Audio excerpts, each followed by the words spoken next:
রাধে রাধে বলে ব্লগটা শুরু করছি। রাধারানী সবাইকে খুব ভালো রাখুক এটাই প্রার্থনা করি। তো দিনটি ছিল রবিবার। ঘুরতে ফিরতে বেশ ভালোবাসি, কিন্তু ঘুরতে যেতে না একদমই পারি না, ট্রাভেল করতে পারি না। সেন্টারে গিয়েছিলাম, সেখান থেকে দিদি ফোন করে বলল যে চল ঘুরতে যাবি নাকি। অমনি অন্যান্য দিন হলে আমি নাই করে দিই যে না যাব না, যেহেতু এনার্জি পাই না। আজকে কি হলো যে শুনলাম যে হ্যাঁ যাব, তাই বেরিয়ে পড়লাম রেডি হয়ে। এদিকে রিমিও কিন্তু রাস্তা থেকে আমাদের সাথে উঠে গিয়েছিলো। যাওয়া অবধি কিন্তু জানতাম না যে কোথায় যাচ্ছি, জানি যে অনেকজন মানে বাড়ির সব বন্ধুরা মিলে একসাথে অনেকদিন পরে বেরোচ্ছিলাম, তো বেশ খুশি খুশি ছিলাম সবাই। এভাবে হাসি ঠাট্টা করতে করতে চলে যাচ্ছিলাম। আকাশটা দেখো, রাস্তাঘাটগুলো দেখো, কি ভালো লাগছে। এগুলো ক্যাপচার না করলে হতোই না, এত সুন্দর একটা মানে দৃশ্য না ক্যাপচার করলে হয়ই না। এগুলোই দেখতে দেখতে চলে যাচ্ছিলাম, আর সবাই বেশ আনন্দ করছিলাম গান চালিয়ে। বেশ কথা গল্প গুজব এরকম না, আমরা যখন পিকনিক যাই তখন হয়। তো এবারে পিকনিক তো এখনও সময় আসেনি, জানুয়ারিতে পিকনিক যাওয়া হয়, তাই এমনিতেই নিজেরাই একটা ছোটো মোটো পিকনিকের মতনই হয়ে গেল। আর আমরা কিন্তু বাড়ি থেকে বাচ্চাগুলো যেহেতু টমটম ছিল, আবৃত্তি ছিল, তাদের জন্য কিন্তু ভাত নিয়ে নিয়েছিলাম। রাস্তায় গাড়িটা দাঁড় করানোর পর সে কি কাণ্ড!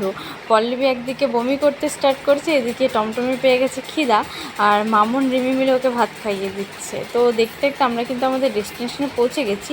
সেখানে গিয়ে বুঝতে পারলাম যে আমরা কোথায় এসেছি। তোমরাও হয়তো বুঝতে পেরেছো কোথায় এসেছি।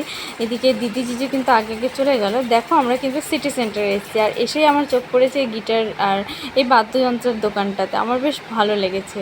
তারপর উপরের ফ্লোরে চলে যাচ্ছিলাম আরও কিছু দেখতে। সত্যি কথা বলতে তো আমি এর আগে কোনো দিন সিটি সেন্টার যাইনি, তাই প্রথমবারই যাওয়া হলো। আমি কিন্তু জিনিসগুলো প্রথমবারই দেখছি, আর আমার সাথে আবৃত্তিও প্রথমবারই দেখছে।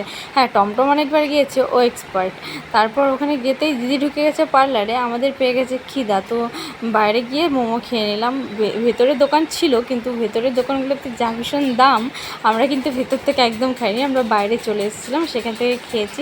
আর চাটা খেয়ে এক চুমুক দিতে আমার একদম রিফ্রেশমেন্ট ফিল হলো।